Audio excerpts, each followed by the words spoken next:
اس کے لیے ایک تو حضور پاک صلی اللہ علیہ وسلم کا یہ ارشاد صحیح سند کے ساتھ منقول ہے، من کان لہو امام فقراۃ الامام لہو قراۃ۔ وہ بندہ جس کا کوئی امام ہو، اس کا قرآن پڑھنا مقتدی کا پڑھنا ہے۔ گویا جس طرح امام سورہ فاتحہ کے علاوہ باقی قرآن کا حصہ پڑھتا ہے، 113 صورتیں ہیں فاتحہ کے علاوہ، تو وہ کوئی نہیں پڑھتا۔ رمضان المبارک میں حافظ قرآن سارا پڑھتا ہے تو کیا کہا جاتا ہے کہ سب کا قرآن مکمل ہو گیا۔ مقتدیوں نے نہیں پڑھا ہوتا، بلکہ آتا بھی نہیں ہے، تو پھر بھی ان کا حافظ کا پڑھا ہوا سب کا پڑھا ہوا ہے۔ تو اس لیے فاتحہ بھی جو ہے قرآن ہے، تو جب امام پڑھتا ہے تو وہ مقتدی کی بھی ہو جاتی ہے۔ اس لیے حضرت زید بن ثابت کا غالباً یہ قول ہے مسلم شریف صحیح میں کہ لا قراءۃ مع الامام فی شیء، امام کے ساتھ نماز میں کوئی قرات بھی نہیں ہے۔ امام کے ساتھ مقتدی کے لیے، یہ ایک صحابی کہہ رہا ہے، امام کے ساتھ مقتدی کے لیے کسی نماز میں کوئی بات بھی، کوئی قرات نہیں ہے۔ تو جب یہ بات آ گئی حضور کی قرات کو قرات کہا ہے، تو پھر اس میں ہمیں اعتبار ہے حضور کے فرمان پر۔ مقتدی کو فاتحہ بھی اور 113 صورتیں باقی بھی پڑھائی مل جاتی ہیں۔ قرأ فانصتوا حکم بھی ہے۔ قرآن کا جو کہہ رہے ہیں اس میں یہ بھی حکم ہے نا کہ اذا قرأ، جب نبی علیہ السلام کا خود فرمان ہے، مسلم شریف کی روایت ہے، پرانا نسخہ مسلم شریف کا 174 صفحہ ہے، اس میں یہ آتا ہے حضور فرماتے ہیں اذا قرأ فانصتوا، یعنی جس وقت امام پڑھے، قرآن پڑھے تو تمہارا کام ہے چپ رہنا۔ یہ ایک باقی انہوں نے سوال کیا ہے کہ چھوٹا بچہ نابالغ اگر قریب البلوغ ہے، مثال کے طور پہ 13-14 سال کا بچہ ہے، وہ نماز کے مسائل کو جانتا ہے، اس عمل کی وجہ سے جو وہ حافظ ہے تو اس کا قرآن سننا ہے، تو پھر اس کو عمومی طور پر تو مسجد میں نہ لایا جائے۔ تو قرآن کو یاد رکھانے کے لیے 1300-1400 سال بچہ بالغ نہیں ہوا تو اس کے 2-4 بندے اپنے گھر کے اس خیال سے کہ یہ قرآن بھلا نہ دے، اس کو یاد رہے، تو اس پہ سے تراویح پڑھ لیتے ہیں، تو چلو ہو جائے۔ عمومی طور پر اس کو اس طرح نہیں کرنا چاہیے نابالغ کو، کہ نابالغ کے اوپر نماز جب فرض نہیں ہے تو پھر اس کے پیچھے فرض والوں کا پڑھنا یا اس طرح نماز جن پر لازم ہے ان کا ٹھیک نہیں ہوگا۔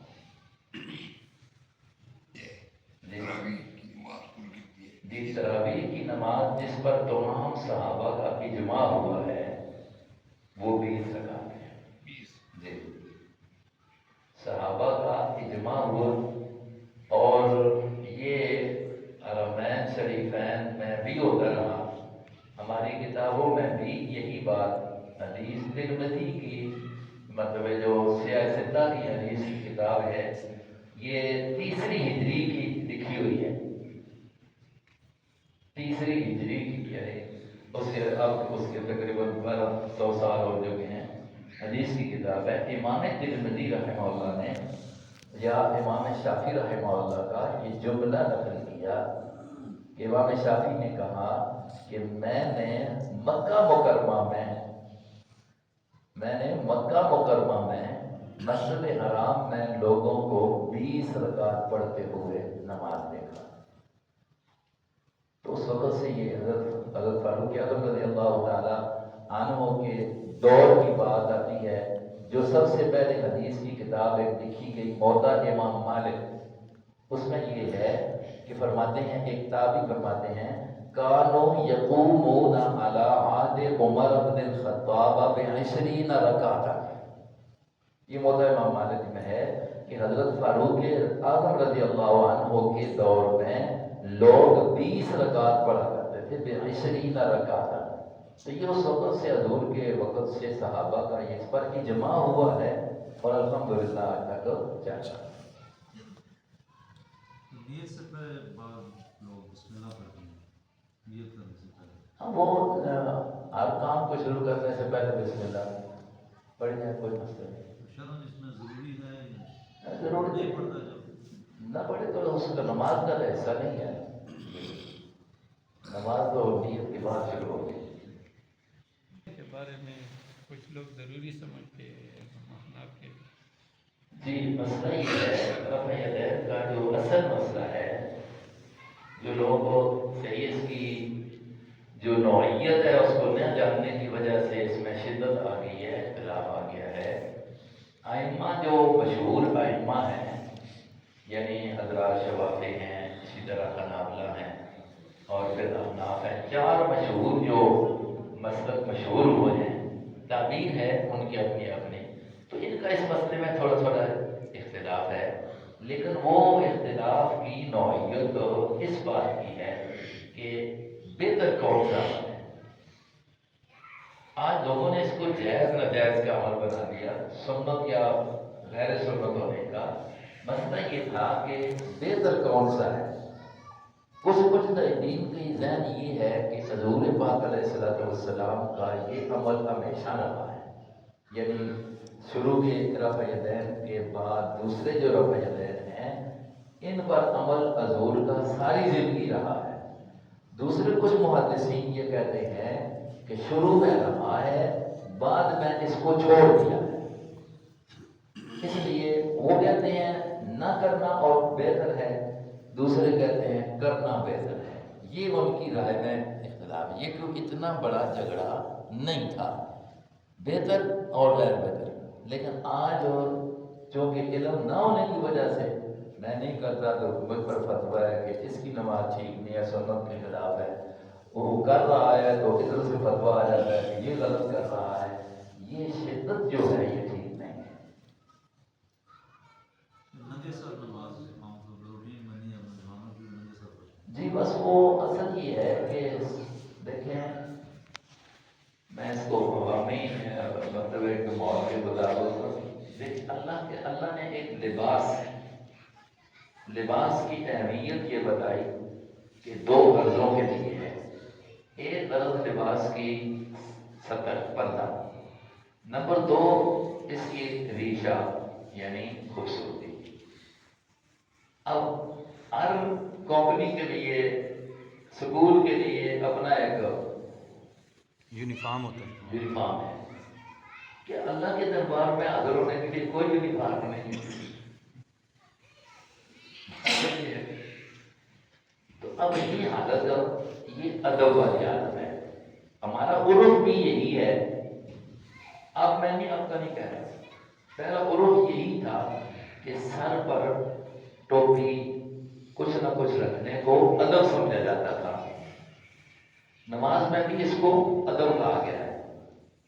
یہ ہم نہیں کہتے کہ اگر کسی نے سر ننگی نماز پڑھی تو نماز نہیں ہوتی، یہ نہیں کہتے. لیکن یہ ہے کہ تھوڑی سی عادت بنا لینا یہ ٹھیک نہیں. کیوں؟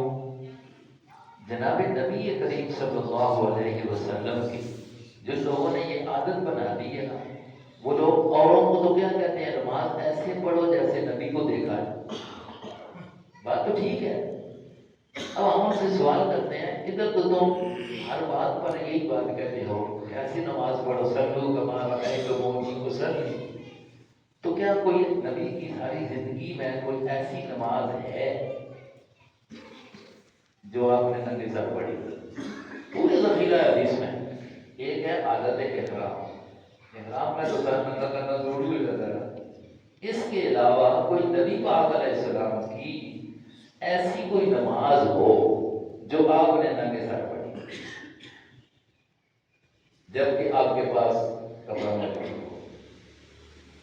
کوئی نہیں کہہ دے گا دیکھیں جی حضور نے فلاں صحابہ نے ایک کپڑے میں نماز پڑھی ہے. تو بھائی کپڑا ہو بھی نہ تو نماز ہو جاتی ہے ہی نہیں تھا، وہ الگ بات ہے.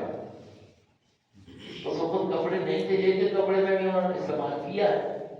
سطر جتنا جانتے ہیں تو نماز ہو جائے گی. السلام نے نماز کا جو طریقہ کر کے دکھایا ہے وہ یہی ہے کہ آپ کے سر پر یا پگڑی ہوئی ہے یا ٹوپی ہوئی ہے. اس لیے یہ ادب ہے اللہ کے سامنے آنے کے لیے، اس کو محفوظ رکھنا چاہیے.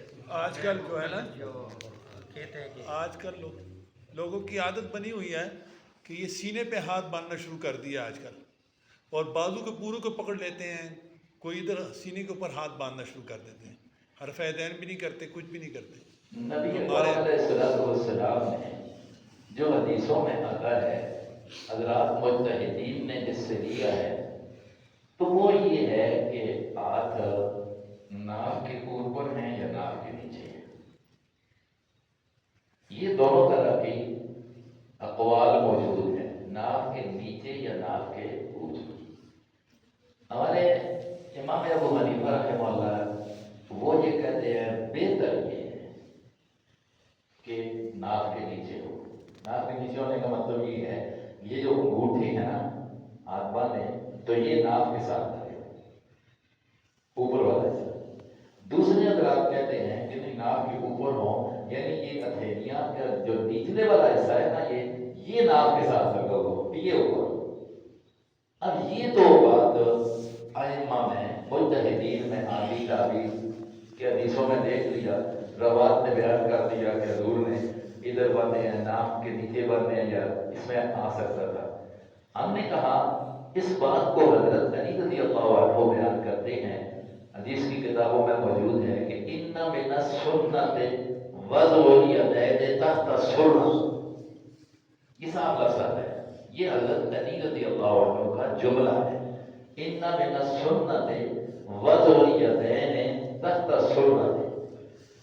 اب بات تو ختم ہو جاتی ہے جب بات یہ تھی کہ تھوڑا سا اوپر ہو جاتی ہے. یہ سینے والی بات جو ہے یہ سمجھ سے باہر ہے، یہ پتہ نہیں کیوں نہیں. اس کے لیے کوئی صحیح حدیث یا کسی صحابی کا یہ فرمان ہو کہ ان من السنت وضع الیدین علی الصدر. یہ آ گیا ان من السنت وضع الیدین علی السرہ تحت السرہ، یہ تو آ گیا. صحابی اسی طرح اگر کہہ دے تو گنجائش نہیں کو رہے گی کہ ان من السنت وضع الیدین علی الصدر. کہ سنت یہ ہے کہ ہاتھوں کو رکھا جائے کس پر؟ سینے پر. یہ نکل آئے تو پھر تو بات بن جائے گی. لیکن کسی صحابی سے یہ جملہ ہمیں نہیں ملا ہے. ہم نے پڑھا بھی ہے اور اس کے بعد الحمدللہ کچھ استادوں کی نقل کرتے رہتے ہیں، کتابیں دیکھتے رہتے ہیں، اور پڑھاتے بھی رہتے ہیں. حدیث میں سامنے ہوتی ہے، یہ ہمیں تو کوئی حدیث نہیں ملی ہے. اب یہ اس کو جھگڑا ڈالتے کہ سینے پر بات ہے.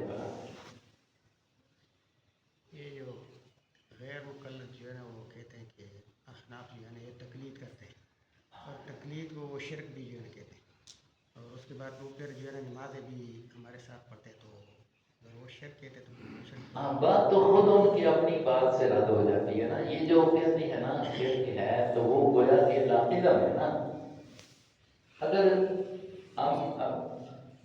ہم تقلید کرتے ہیں تو جو سعودیہ والے ہیں وہ بھی تقلید کرتے ہیں. یہ ان سے پیسے بھی دیتے ہیں، ان کے پیچھے نمازیں بھی پڑھتے ہیں. پھر جیسے آپ کہہ رہے ہیں ہمارے پیچھے بھی پڑھتے ہیں، تو مشرک کے پیچھے نماز ہوتی ہے. یہ تو اپنی بات کی وہ آپ کیا کر رہے ہیں، رد کر رہے ہوتے ہیں عمل کر کے. اچھا ہمارا جو ہے نا ان کے پیچھے نماز ہو جاتی ہے. کچھ ان کے جو مسائل ہے جس طرح جراؤ پر مسئلہ ہمارا جی اصل مسئلہ یہی ہے. ہماری کتب میں بھی یہ پرانے سوال کرتے ہیں، فقہاء کرام کے سامنے آتے ہیں، مفتیوں نے اس پر بہت کچھ لکھا ہوا ہے. یہ کہ نفس سے اپنے آپ کو جو بنے حدیث کہا کرتے تھے، اور وہ اس لحاظ سے تھوڑا سا وہ مسئلہ توحید میں ذرا شدت ہے. پہلا ایک دور تھا، ان چھوٹی چھوٹی چیزوں پر وہ جھگڑا نہیں کرتے تھے. تو ان کے بارے میں تو ہماری کتابوں میں لکھا ہوا ہے کہ نماز ہو جاتی ہے، کہ چونکہ تھوڑا سا فروئی مسائل ہے. وہ بھی کہتے ہیں رفع ذہن اولا ہے، تو ہم کہتے ہیں نہ کرنا اولا ہے. یہ جگہ ہے. اب جو ہے اب ایک شدت اور ضد میں آ کر دیکھو، ہمارے ہاں پاؤں کا دھونا فرض ہے. پاؤں کا دھونا فرض ہے، قرآن نے اس کا حکم دیا ہے. اب اب اس کے ساتھ آ گیا مسا موضوع کا۔ اس کے لیے ائمہ مجتہدین کہتے ہیں موضع جو کہ ان پر مسا کرنا ہے، اب اس کی قرآن میں دھونے کا آیا ہے تو اس کو کیسے دیکھا جائے؟ تو اس پر کہہ دیا کہ اس مسے والی بات کو موضع پر بیان کرنے والے 70 سے زائد صحابہ ہیں جو بیان کرتے ہیں کہ حضور پاک نے مسا کیا، حضور پاک نے مسا کیا۔ اس پر موضوع یہ جب اتنے کثیر تعداد میں، اس کو علمی لحاظ سے کہتے ہیں مشہور حدیث، تو جب مشہور حدیث آ گئی تو اس پر ساری امت قائل ہو گئی، سوائے شیعہ حضرات کے۔ مسلمان سارے قائل ہو گئے کہ موضوع پر مسا ہے، کوئی اختلاف مسلمانوں میں نہ رہا۔ کیوں نہ رہا؟ کہ 70 سے زائد صحابی بیان کرتے ہیں اتنے زیادہ کہ حضور نے مسا کیا ہے۔ ہمارے امام ابو حنیفہ کا بھی اور امام مالک کا بھی جو جملہ ہے وہ فرماتے ہیں کہ ہم موضع پر مسے کے اس وقت قائل ہوئے جس وقت ہمارے سامنے مسا موضع جو ہے اس طرح روشن ہوا جیسے سورج روشن، ورنہ قرآن دھونے کا کہتا ہے۔ تو اب جو رہ گیا جرابوں کا مسئلہ، اب جرابوں کا مسئلہ تھا موضوع کا، آگے نکل آئے جرابوں کا۔ اب جرابوں کے بارے میں اس درجے کی احادیث ہے نہیں ہے، خود جو حضرات غیر مقلد جو اپنے آپ کو غیر حدیث کہتے ہیں ان کے جو بڑے محدث ہیں، مثلا نذیر حسین دہلوی صاحب ان کے اچھے عالم گزرے ہیں بڑے، ان کا فتاویٰ موجود ہے نذیریہ، اس میں انہوں نے صاف لکھا ہے کہ جو جرابوں کے مسئلے کا مسئلہ ہے یا جو حدیثیں پر آتے ہیں وہ ساری کی ساری ضعیف ہیں، یہ انہوں نے خود اقرار کیا۔ لیکن ایک تو فرق پڑ گیا، تو اب ایک تو اتنا اہم مسئلہ ہے کہ ایک پاؤں کی ایک ہی خشک رہتی ہے۔ ایک صحابی جب ایک وضو کرتے ہیں سفر کا تو حضور نے دیکھا معمولی سی جگہ پیچھے ٹکنے کے ساتھ خشک رہ گئی۔ نبی کے ارشاد ہے صحیح حدیث میں ویل للعقاب من النار، یہ تیری کیڑی جو ہے نا اس کو جہنم کی آگ لگے، کیونکہ وضو مکمل نہیں ہوا، نماز نہیں ہوئی، تو مسے میں مسا کر لے، مسا بھی آئی ہوتا ہے تو اب کیڑی خشک نہیں رہے۔ تو اس میں اتنی احتیاط کی ہے کہ کسی مجتہد نے یہ عمومی یہ جگہ ہے، جناب اگر اس درجے کی ہو جائے جو موضع تک پہنچ جائے، موضع والی باتیں اس میں آ جائیں، ٹھیک ہے کرو مسا۔ لیکن یہ ہر جناب جو ہے اس پر مسا شروع کر دینا، ایک فرض کو ترک کرنا ہے، یہ کوئی صورت جواز کی نہیں ہے۔ تو ایسی صورت میں کوئی اگر امام ہے تو اس کے لیے ہماری نماز کیسے ہوگی؟ ان کا وہ ہوا خارج ہونا والے جو مسئلہ ہے جی وہ اور کئی مسائل ہیں۔ ہوا خارج جو آپ نے ذکر کر دیا تو ان کا ایک نظریہ یہ ہے کہ مطلب ہے کہ انسان، مسئلہ تو اصل یہ ہے کہ انسان کے جسم سے کوئی گندگی نکلتی ہے تو وضو ٹوٹ جاتا ہے، چاہے وہ تھوڑی ہے چاہے وہ زیادہ ہے، یقین ہو گیا نکل گئے، مثلا خون ہے تو یقین ہو گیا کہ یہ اپنی جگہ سے نکل چکا ہے جسم کے کسی حصے سے بھی، تو یہ ہے وضو ٹوٹ گیا۔ ہوا خارج ہو جاتی ہے، چاہے قلیل ہے چاہے کثیر ہے، وضو ٹوٹ جاتا ہے۔ لیکن انہوں نے ایک روایت کا سہارا لے لیا جب اس کا وہ مطلب نہیں ہے، کسی نے وہ مطلب لیا نہیں تو وہ لے لیا کہ اگر آدمی کے ہوا خارج ہوتی ہے بو نہیں آتی یا ہوا خارج ہوتی ہے آواز نہیں آتی تو کہتے ہیں وضو نہیں ٹوٹتا۔ اب ایسے امام کے پیچھے کہ وہ اس طرح کا مسئلہ اس کے ساتھ ہو تو بڑی نماز نہیں ہوگی نا، اس لیے اس میں احتیاط کی ضرورت ہے۔ نماز ہے کوئی بدعت تو نہیں ہے نا۔ ہمارے ساتھ ایک غیر مقلد ہے، کوئی تو اذان کرتے ہیں، اچھا تو وہ عشاء کے ٹائم جو ہے نا مغرب کی نماز پڑھتے ہیں، وہ کہتے ہیں کہ میں نے اپنے نماز سے پوچھے کہ اس کی میں نے قضا پڑھتے ہیں، مجھے قضا نہیں پڑھتا، اب جو ہے نا وہ جس طرح مغربین شیعہ پڑھتے ہیں، تو میں نے کہا شیعہ والے پڑھتے کہتے نہیں، یہ ہمارے علماء نے وہ اجازت دی، وہ کہتے کہ ادھر کہتے ہیں تقلید شرک ہے، یہ علماء کہتے ہیں کہ یہ تقلید نہیں کرتے۔ بات یہ ہے کہ ہم اگر کسی ماہر کی بات مانیں تو یہ تقلید شرک ہے، تو یہ ہر اہل کی مان لیں تو وہ شرک نہیں ہے، بات تو یہی گھر ہو گئی نا۔ پھر تو ہر کوئی جو ہے نا مصروف مشغولیت کی وجہ جو سے جو نمازیں ہیں نماز کے لیے دیکھیں قانون ہے ان الصلاۃ کانت علی المؤمنین کتابا موقوتا. کچھ مسائل وہ ہوتے ہیں نا جو قرآن و حدیث سے نکالے گئے واضح نہیں ہوتے جس کو فقہ کہتے ہیں. ان میں جو اختلاف رائے ہو سکتی ہے لیکن کچھ جو وہ مسئلے ہیں قرآن نے صلاۃ کا حکم دے دیا ہے اور قرآن کا حکم ہے ان الصلاۃ کانت علی المؤمنین کتابا موقوتا. اللہ نے نماز جو ہے اپنے وقت پر اگر اس طرح کی گنجائش ہوتی جمع کر دو تو یہ جو نماز خوف ہے صلاۃ خوف 5ویں سوال میں آتی ہے. صلاۃ خوف یہ ہے کہ دشمن وہ ادھر صفیں لگی ہوئی ہیں وہ تیار کھڑا ہے ادھر یہ بھی ہیں ان کی سوچ یہ ہے کہ یہ نماز پڑھے یا حملہ کرتے ہیں. تو اب شریعت نے یہ تو نہیں کہہ دیا کہ نہ پڑھو نماز چلو جمع کر لینا. شریعت نے کیا کہہ دیا ہے تمہارے لیے چلنا بھی ٹھیک ہے تلوار لے کر کھڑا ہونا بھی ٹھیک ہے آؤ جاؤ قبلے کی طرف ہو لیکن نماز ابھی پڑھنی ہے. یہ نہیں کہہ دیا پیچھے کرنا اسی وقت پڑھ لیں. اتنے خطرات ہیں تو نماز صلاۃ خوف کا یہ طریقہ ہے کہ امام جو ہے 2 جماعتیں بنا لے گا. ایک صف جو ہے ان کے مقابلے میں کھڑی ہوگی ایک امام کے ساتھ. جب یہ ایک رکعت پوری کر لیں گے مسافر ہے تو ایک اگر نہیں تو 2 پوری کریں گے تو یہ اسی طرح تلوار لیے ہوئے چلے جائیں گے اور وہ آ کر ساتھ شریک ہوں گے. امام مکمل کر لے گا اب وہ آ کر اپنی ضرورت پوری کریں گے پھر یہ اپنی ضرورت پوری کر لیں گے. چلیں گے بھی کریں گے بھی. یہ نہیں کہا ہے کہ چلو جی اب زور کا ٹائم ہے خطرہ زیادہ دکھاتے رہو گے اثر ویلے جمع کر لو. اگر اس موقع پر جمع کی اجازت نہیں تو اور کس موقع پر آتی ہے. وہ جو جمع ہے وہ اتنا تھا کہ اگر اس طرح کا سفر ہے تو وہ یہ کر سکتے ہو سفر جاری ہے تو پھر یہ کر سکتے ہو کہ ظہر کی نماز مثلاً ہے تو اس کو ذرا آخری وقت میں لے آؤ.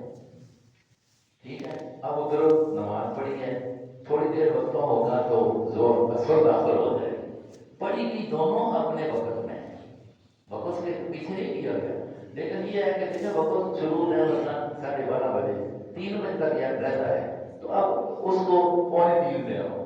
3 کے بعد آگے وقت شروع ہو جائے گا. تو یہ نظر یہ آیا کہ دونوں جمع کی ہیں لیکن اس لحاظ سے جمع ہے نا کہ ایک موقع پر پڑھی گئی ہیں وقت تو اپنا اپنا ہے نا.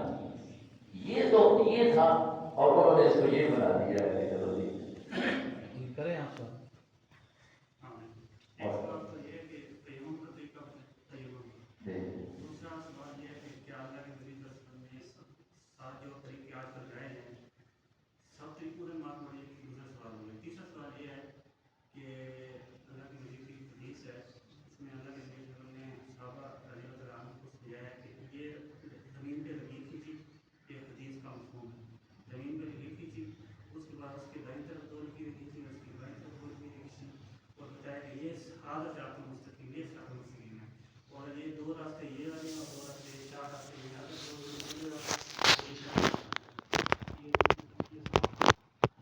پہلا سوال آپ کا کیا ہے؟ جس وقت بندہ پائے سفر ہے پانی میسر نہیں یا اتنا ہے کہ 1 میل کے فاصلے پر ہے یا نہیں یا بندہ بیمار ہے جو ابھی پانی استعمال کرے تو نقصان ہونے کا خطرہ ہے. ان 2 صورتوں میں شریعت یہ اجازت دے گی فَلَمْ تَجِدُوا مَاءً فَتَيَمَّمُوا صَعِيدًا طَيِّبًا. تم تیمم کر لو.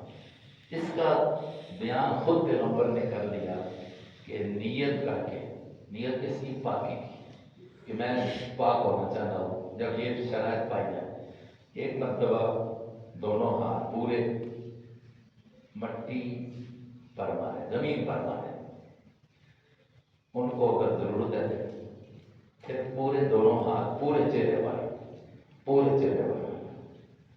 دوبارہ پھر مار کر یہ پورا یہ کلیوں سمیت یہ پورا یہ اس کا تیمم ہو گیا. جسم پاک ہو گیا. وضو کی ضرورت تھی تو وضو کی جگہ بھی ہو گیا. غسل کی ضرورت تھی تو پھر بھی یہی ہو گیا. یہ ہے تیمم.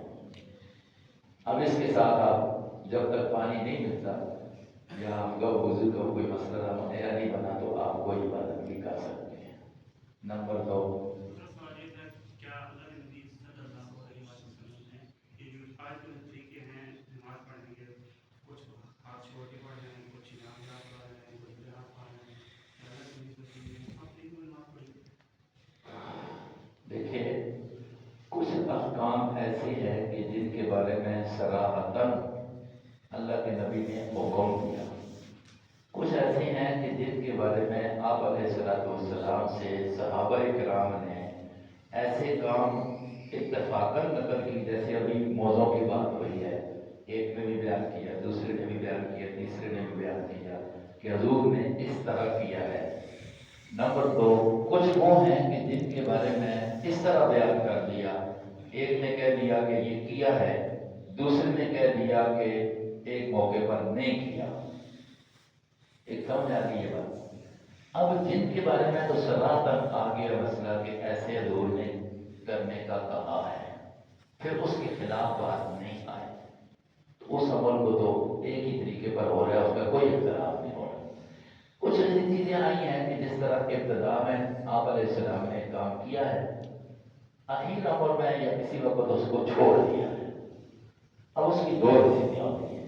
ایک یہ ہے کہ یہ کرنا تھا، اب چھوڑا ہے، جس سے پتہ چلتا ہے کہ ضروری نہیں، نفل ہو گئی ضرور.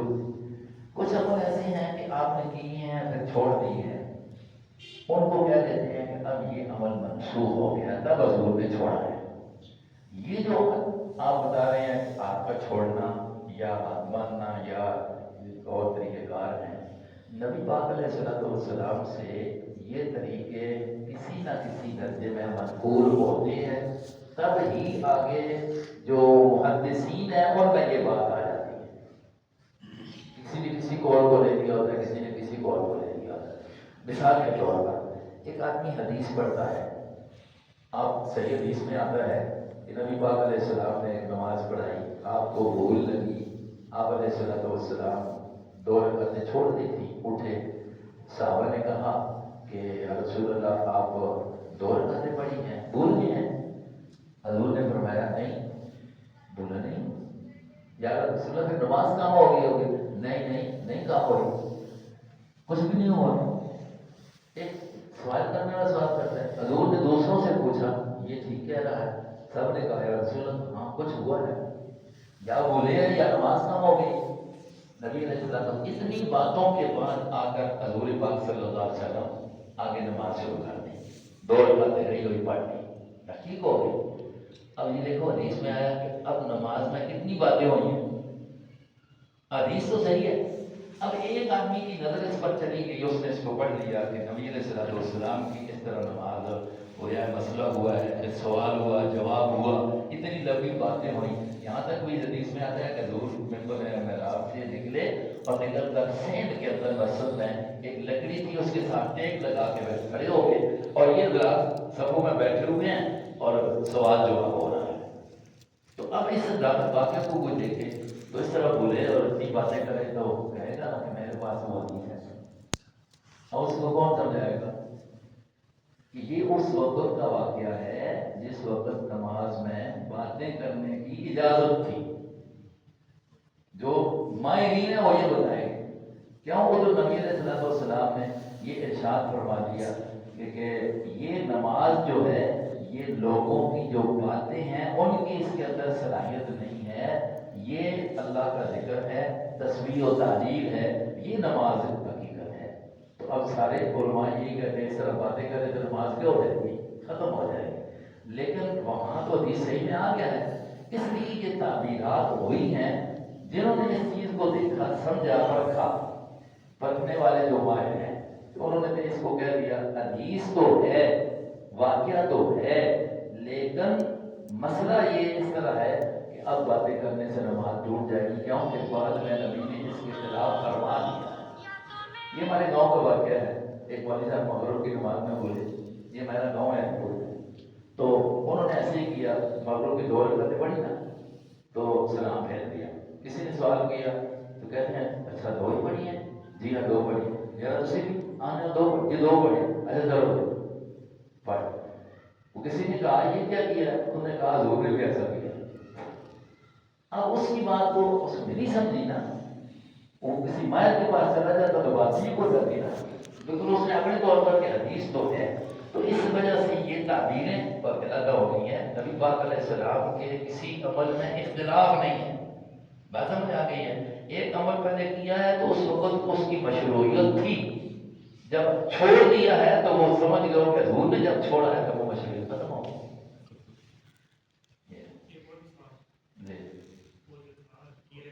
ہاں, نبی پاک علیہ السلام نے اسلام کو سمجھانے کے لیے جب دور نبوی تھا تو اس وقت جو مذاہب چل رہے تھے, یہودیت, عیسائیت, ٹھیک ہے, مجوسیت اور دوسرے مختلف, نبی پاک علیہ السلام نے قرآن کی یہ جو آیت آتی ہے 8ویں سپارے میں, وَأَنَّ هَذَا صِرَاطِي مُسْتَقِيمًا فَاتَّبِعُوهُ, اس کے پیچھے بیان کیا. آؤ میں تمہیں بتاتا ہوں کہ اسلام کیا ہے, حرام کیا ہے, حلال کیا ہے. یہ بتا کرنا یہ کہا یہ ہے راستہ سیدھا, ان ھذا صراطی مستقیم, لکیر ہے یہ سیدھا راستہ, یہ جو قرآن والا ہے. اور یہ میں نے لکیریں نکالی جس کو کہتے ہیں نا, یہ روڈ ہوتا ہے چھوٹا road, link road. Link road جو ہے یہ جو نکل رہے ہیں, یہودیت کا لنک ہے, یہ عیسائیت کا, یہ صراط مستقیم نہیں ہے. یہ نبی نے بتایا. آپ کے ذہن میں جو بات بیٹھائی ہے یا بیٹھی ہے وہ یہ بیٹھی ہے. بات سمجھے, حقیقت اس کی وہ ہے, حقیقت اس کی وہ ہے. جو آج کے بعد دماغ میں بیٹھی ہے وہ یہ ہے کہ آپ ان لکیروں کو حنفی, مالکی, حنبلی, شافعی کی طرف منسوخ کر دیں. آپ کے ذہن میں بیٹھائی گئی ہے نا, یہی بات ہے کہ یہ جو 4 لائنیں ہیں یہ غلط ہے, یہ وہ نہیں ہے. وہ اسلام, یہ سب کا اسلام ایک ہے. میں نے کہہ دیا تعبیر جدا ہے. کوئی تعبیر آگے مثال اور ذہن کا مسئلہ آ گیا, ایک کہتا ہے اس طرح کر لینا اولا ہے, دوسرا کہتا ہے اس طرح نہ کرنا بہتر ہے. یہاں پر وہ گمراہی والا راستہ نہیں ہے, یہ بہتر اور غیر بہتر کی بات ہے. اس لیے ان 4 کو وہ لینا پھر کرو گے پھر کہیں کہ ایک ہی راستہ ہے, جبکہ قرآن تو یہ کہتا ہے کہ والذین جاہدوا فینا لنہدینہم, آگے لفظ کہتا ہے سبل جمع ہے, تو پھر ایک سبیل تو نہ ہوگا نا, پھر کئی سبیل ہو گئے, ایک راستہ نہ ہوگا, پھر کئی راستے ہو گئے.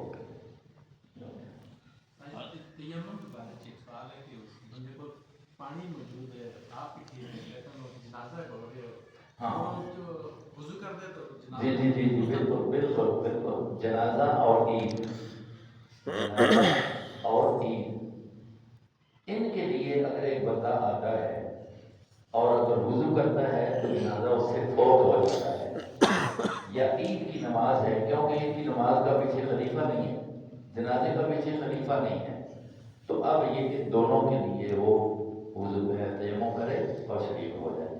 لیکن یہ کون جو جنازے کا ولی نہ ہو, ولی کے لیے جنازہ ٹھہرایا جا سکتا ہے, غیر ولی کے لیے نہیں ٹھہرایا جائے گا. ولی اگر ہے تو اس میں وضو کرنا ہے.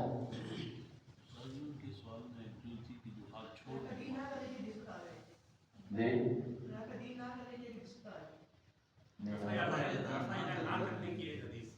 اچھا, رفع ذہن نہ کرنے, دوسری بات ہے کہ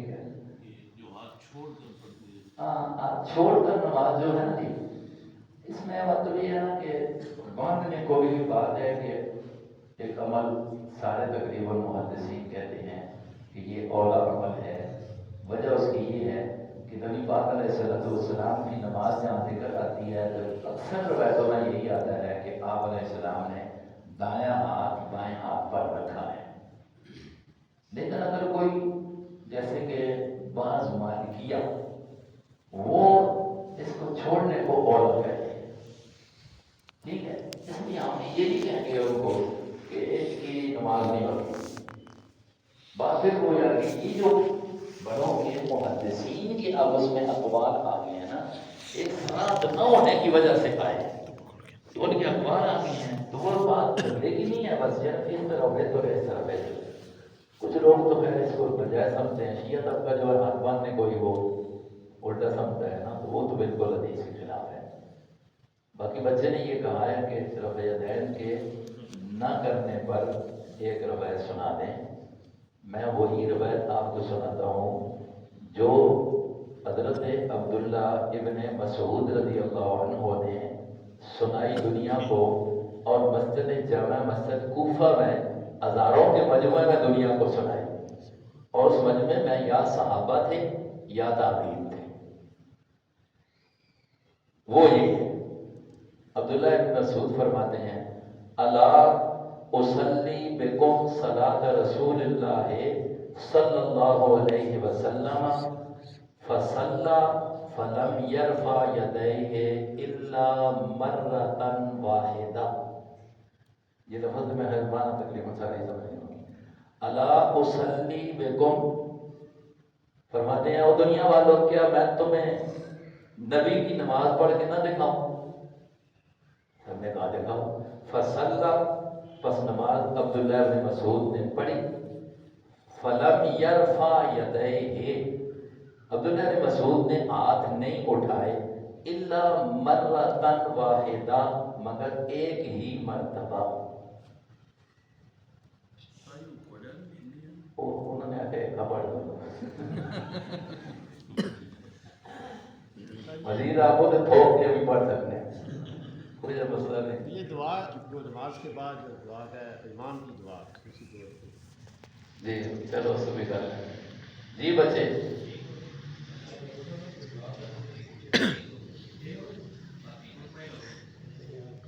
یہ حدیث موجود ہے۔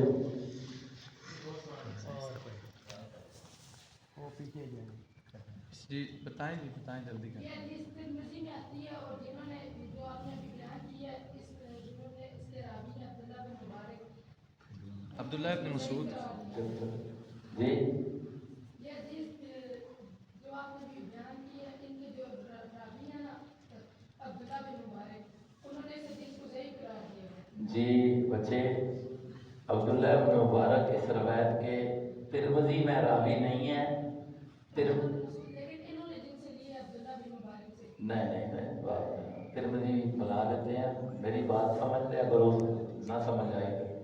ترمذی میں جو امام ترمذی رحمہ اللہ نے اس روایت کو لایا ہے، عبداللہ ابن مبارک والی وہ روایت نہیں ہے۔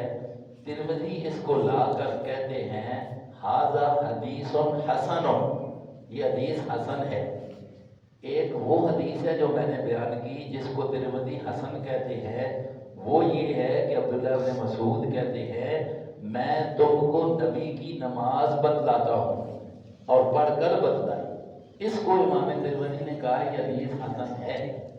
جو آپ عبداللہ بن مبارک کی بات آپ کے دماغ میں بٹھائی ہوئی ہے وہ ہے، اس کو کہتے ہیں مرفوع روایت۔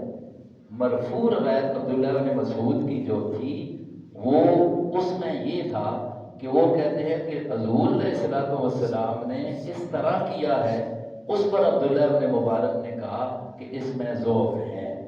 یہ جو روایت میں نے بتائی ترمذی والی، اس روایت کو عبداللہ بن مبارک نے اپنی سند کے ساتھ نقل کیا ہے، امام نسائی نے اس سند کو لایا، اور وہاں پر امام عبداللہ بن مبارک خود اس کو بیان کرتا ہے۔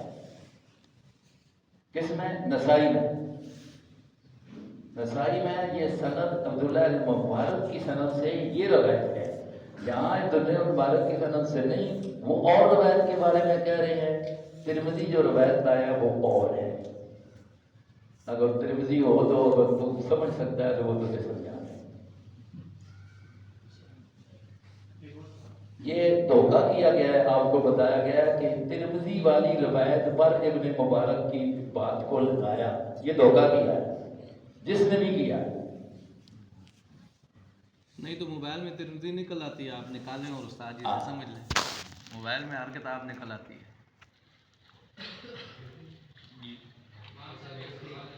جی آپ نے بتایا کہ مطلب جس شخص کا عقیدہ ٹھیک نہ ہو اس کے پیچھے نماز پڑھنے سے نماز نہیں ہوتی، تو بغیر کسی کا عقیدہ جانے ہم عموماً اس کو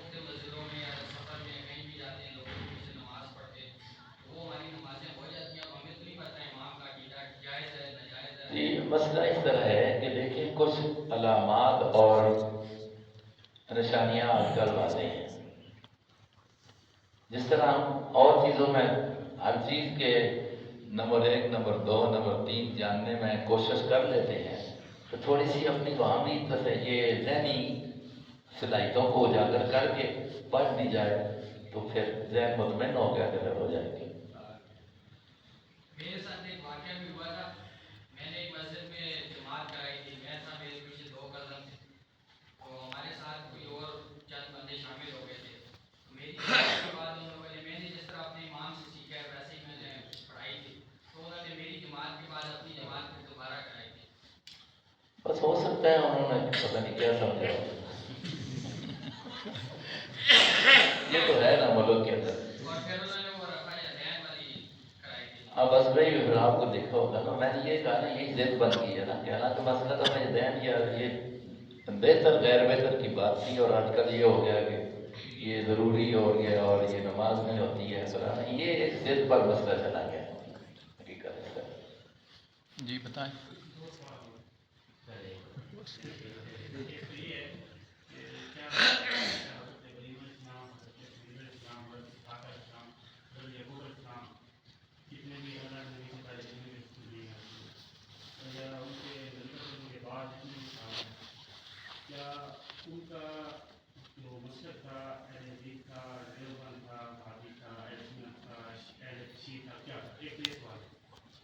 میں اسی کا جواب دے دیتا ہوں. وَاتَّبِعْ مِلَّةَ إِبْرَاهِيمَ حَنِيفًا. ہمارے نبی کو اللہ حکم دیتے ہیں کہ آپ ملت ابراہیمی کی اتباع کریں. اور ملت ابراہیمی ما کان للمشرکین، وہ مشرک نہیں تھا. بات سمجھ آ گئی ہے. آدم سے لے کر نبی پاک علیہ السلام تک سارے نبیوں کا دین ایک تھا، دین توحید تھا. اس میں یہ حنفی ہونا، شافعی ہونا، مالکی ہونا کیا ہے؟ حنفی ہونا، شافعی ہونا، مالکی ہونا یہ دین جدا نہیں ہے. دین سب کا ایک ہے، تعبیر جدا ہے. بات پتہ نہیں سمجھ رہی. دین ایک ہے. کوئی بھی نہیں کہتا کہ ہمارا مذہب اسلام نہیں کوئی اور ہے. نہ حنفی کہتے ہیں، نہ شافعی کہتے ہیں، نہ مالکی کہتے ہیں. صرف تعبیر ایک رائے کا. اگر اس طرح بھی نہیں سمجھے تو ڈاکٹر ایک نسخہ، اب یہ بخار ہے، اس کے لیے ڈاکٹری تحقیق میں ظاہر بات ہے کہ نسخہ تجویز ہے نا. ہو سکتا ہے مختلف طریقے. اب بخار کی قسمیں ہوتی ہیں، بندے کی طبیعت کے مزاج ہوتا ہے جو ڈاکٹر سمجھتے ہیں یا حکیم جانتے ہیں. اب ایک ہی مریض، ایک ہی ڈاکٹر ایک مریض کے بخار کے لیے ایک نسخہ تجویز کر دیتا ہے، دوسرا تجویز. اختلاف تو ہو گیا دونوں کا تجویز کرنے میں، لیکن اس بات پر تو اتفاق ہے نا وہ دوائی دے رہے ہیں اور بخار کی دے رہے ہیں. ایسا ہی دین اسلام ایک اصول ہے. اس اصول کے اندر تعبیر تھوڑی سی ائمہ کا اس میں فرق آ گیا، بظاہر اختلاف بن گیا. مقصد ہر ایک کا مقصود کو پہنچنا ہے. جیسے ان ڈاکٹر کا دونوں کا مقصود کو پہنچنا ہے. تو یہ کوئی دنیا میں نہیں کہتا اور یہ ڈاکٹر ایک غلط ہو گیا دے رہے ہیں، کہتے ہیں تجویز میں غلطی آ سکتی ہے. اس میں یہ بھی دیکھ لینا، یہ حدیث کے مقابلے میں نہیں ہے کہ حنفی مسلک حدیث کے مقابلے میں حنفی مسلک ہے یا قرآن کے مقابلے میں حنفی مسلک ہے. نہیں، ان کی تشریح میں یہ نہیں، وہ بس تھوڑی سی ان کی جو وضاحت ہے اس میں تھوڑا سا جو چیز واضح نہیں ہے نا، صراحت نہیں ہے نا، اس میں انہوں نے گنجائش ہے کہ یہ تعبیر کر لو، یہ کر لو.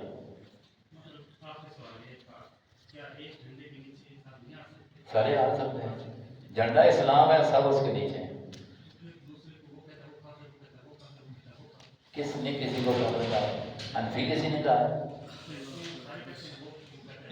نہیں بات نہیں سمجھی. بات جن کی ہو رہی ہے حنفی، مالکی، شافعی اور حنبلی، یہ نہیں کسی کو کہا ایک دوسرے کو کافر کہتے ہیں. آپ نیچے ادھر آ گئے ہیں کہ دیوبندی بریلوی شیعہ یہ آ گئے نا، یہ حدود سے ہٹ گئے ہیں. اس لیے ان کا تو اصول میں اختلاف ہو گیا نا. ایک شرک کرتا ہے اس کو بریلوی ہونا کوئی مسئلہ نہیں. مسئلہ یہ ہے کہ ایک آدمی قرآن کے خلاف عقیدہ رکھتا ہے، یہ اس کے بارے میں آیا.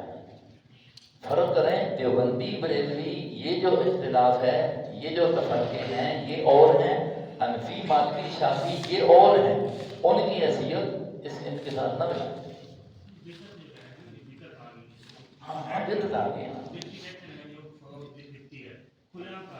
نہیں وہ تو ٹھیک ہے نا، یہ تو کہتے ہیں کہ بدعتی ہے فلاں ہے نا، لیکن بدعتی ہونا اور چیز ہے نا، حنفی مالکی شافعی ہونا اور چیز ہے۔ وقت ختم ہو گئے بچے، ایک آپ جلدی جلدی سوال کر لیں اپنا، جلدی کریں۔ چل ٹھیک ہے۔ کر لو۔ آخری سوال ہے کہ وہ مالک بن حویرث رضی اللہ عنہ جسے جن سے آپ صلی اللہ علیہ وسلم نے فرمایا تھا نماز اٹھا پڑھو جس میں مجھے پڑھ کے دیکھو، اور پھر وہی بخاری 737 میں بیان کرتے ہیں جب آپ صلی اللہ علیہ وسلم رکوع میں جاتے تو رکوع نہیں کرتے اور رکوع سے بچے مالک بن حویرث جب سنن نسائی میں پہنچتے ہیں نا تو وہ کہتے ہیں 2 سجدوں کے درمیان بھی رکوع کرتے تھے نبی علیہ السلام، رفع دین کرتے رفع دین کرتے تھے 2 سجدوں کے درمیان بھی۔ بخاری میں یہ آتا ہے کہ آپ شروع میں کرتے تھے، رکوع کو جاتے کرتے تھے، اٹھتے وقت کرتے تھے۔ نسائی میں انہی سے صحیح روایت آتی ہے کہ 2 سجدوں کے درمیان بھی کرتے تھے۔ اب کوئی 2 سجدوں کے درمیان کرتا ہے؟ نہیں کرتا، کیوں؟ بات یہی ہوگی کہ جس طرح 2 سجدوں کے درمیان وہ بیان کرتے ہیں، آخر میں نبی نے وہ بھی چھوڑ دیا، رکوع والا بھی چھوڑ دیا، اور رکوع سے اٹھتے وقت کو بھی چھوڑ دیا۔ کیوں چھوڑ دیا؟ جیسے کہ عبداللہ بن مسعود کہہ رہے ہیں کہ آپ نے پڑھا اور رفع دین نہیں کیا سوائے 1 مرتبہ کے۔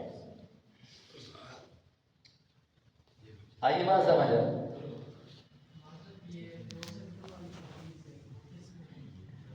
سنن نسائی سے اسدہ کی کتاب ہے، باقاعدہ باب باندھا ہوا ہے، اگر آپ فہرست نکالیں کہ باب رفع یدین بالسجود بین السجدتین، 2 سجدوں کے درمیان، اور اسی نسائی میں جو عبداللہ بن مبارک کی بات ہے ان سے روایت آئی، انہوں نے بیان کیا کہ عبداللہ بن مسعود نے یہ کہا ہے کہ حضور کا نماز میں 1 ہی مرتبہ رفع دین کرنا تھا، اس لیے میں یہ نماز آپ کو بتاتا ہوں۔